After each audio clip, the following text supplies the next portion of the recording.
Hello, dear listeners, and welcome back to Book Summary 5, the 5-Minute Summary channel. I'm Sammy, your host. Today we're diving into Good Strategy, Bad Strategy, The Difference and Why It Matters by Richard P. Rumelt, published in 2011. This insightful book delves into what constitutes good strategy, the pitfalls of bad strategy, and why understanding the difference is crucial for success. Let's dive into the key concepts and insights so you'll feel like you've read it cover to cover. Richard Rumelt begins by highlighting that good strategy is not just about setting ambitious goals or vision statements, but involves clear, actionable plans to overcome challenges and achieve objectives. He emphasizes that good strategy is grounded in a solid diagnosis of the situation, a guiding policy to address the critical issues, and coherent actions to carry out the policy. One of the central themes of good strategy, bad strategy is the kernel of good strategy, which consists of 3 essential elements: diagnosis, guiding policy, and coherent actions. Diagnosis. This involves understanding the critical aspects of the situation. A good diagnosis simplifies the complexity of reality by identifying the most significant factors that need to be addressed. Rumelt provides examples of how successful organizations like IBM in the 1990s effectively diagnosed their problems and focused on core strengths to turn around their business. Guiding policy. This is the overall approach chosen to cope with or overcome the obstacles identified in the diagnosis. It provides a framework for decision-making and sets the direction for the organization.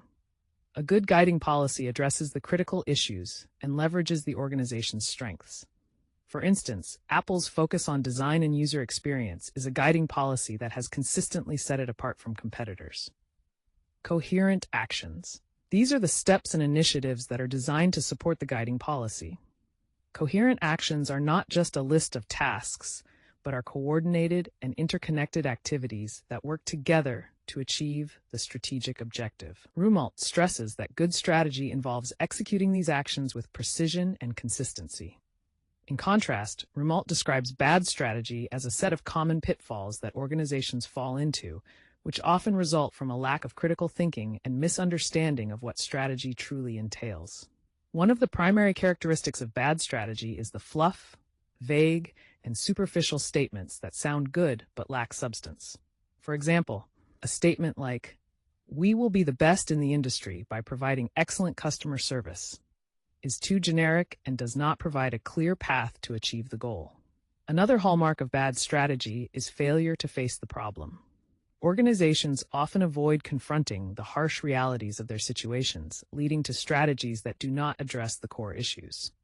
Rumelt emphasizes the importance of being honest about the challenges and designing strategies that directly tackle these problems. Mistaking goals for strategy is another common issue. Setting high-level goals without outlining the specific means to achieve them is not a strategy. Goals should be outcomes of a well-thought-out strategy, not substitutes for it.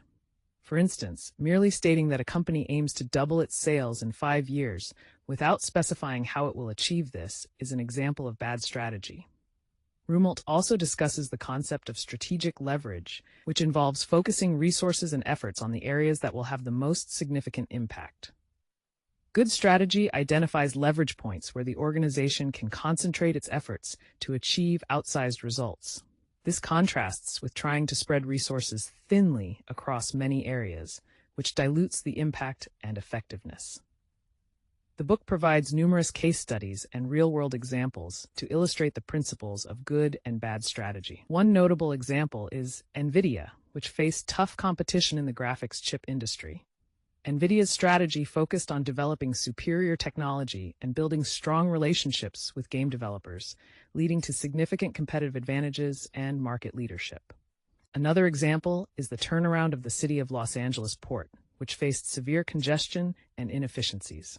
By diagnosing the problem, developing a clear guiding policy focused on improving infrastructure and operations, and implementing coherent actions, the port was able to significantly enhance its performance and capacity.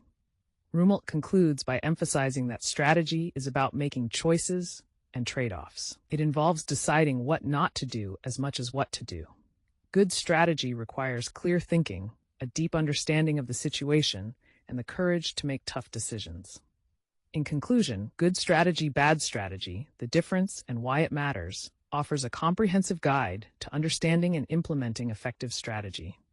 Richard Rumelt's insights into the elements of good strategy, the pitfalls of bad strategy, and the importance of strategic leverage provide valuable lessons for leaders and organizations aiming to achieve long-term success. By focusing on diagnosis, guiding policy, and coherent actions, and avoiding the common traps of bad strategy, organizations can develop robust and effective strategies that drive meaningful results.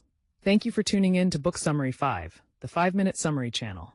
If you enjoyed this summary, please subscribe, like, and share it with your friends. Until next time, happy reading.